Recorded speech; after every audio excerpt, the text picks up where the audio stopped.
Do you know this facility? It is one of the most vital pieces of infrastructure in war-hit Ukraine, the Zaporizhzhia nuclear power plant, the largest power plant in Europe and perhaps the only leverage Moscow has at this point in the war. Mind you, that leverage is significant. Ukraine is just a step away from a nuclear disaster. When will that happen? Nobody knows.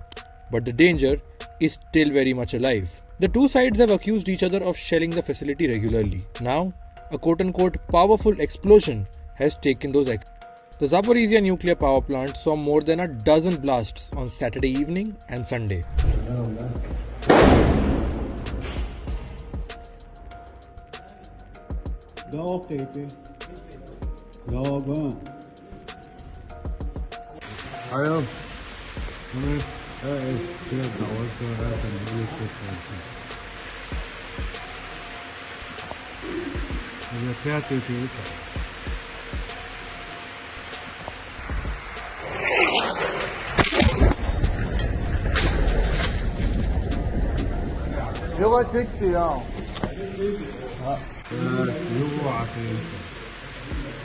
Following this, Alexei Likashev, head of Rosatom, Russia's state-run atomic agency, issued a dangerous warning. He said, "The plant is at risk of a nuclear accident. We were in negotiations with the International Atomic Energy Agency all night."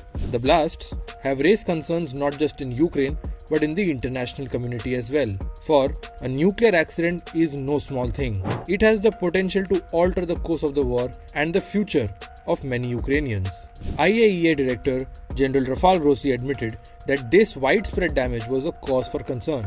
He said, "This is a major cause of concern as it clearly demonstrates the sheer intensity of the attacks on one of the world's largest nuclear power plants." The plant remained quiet on Monday with no shelling being reported. However, key details have emerged from the damage done over the weekend.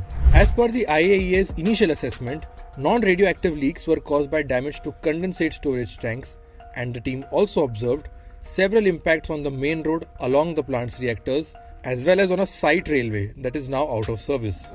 While Ukraine somewhere down the line expects that it will get away with pinning the blame on Russia, the agency is not interested in backing either side. Playing with fire is what the agency cautioned to whoever was involved in the attacks. Further playing with this fire in the form of shelling, and you never know, a nuclear disaster may be on the cards.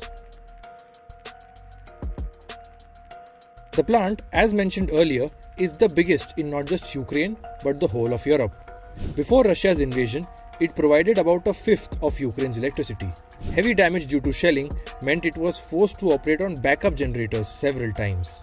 According to Reuters, although the nuclear reactors are shut down, there is a risk that nuclear fuel could overheat if the power driving the cooling systems was cut. Russia took control of this plant way back in March during the initial days of the war. Last month, it decided to cut the plant off Ukraine's power grid and integrate it with Russia. That would help them supply electricity to regions like Crimea, which have been annexed by Moscow. More so, it would leave Kyiv with a difficult electricity crisis at hand. A nuclear attack would be disastrous. Neither side can afford it. As for the recent shelling, it is very clear that this is no accident. A well-crafted, pre-planned attack is what is pushing the facility to the edge and risking the future of many. Who do you think is responsible for this mess?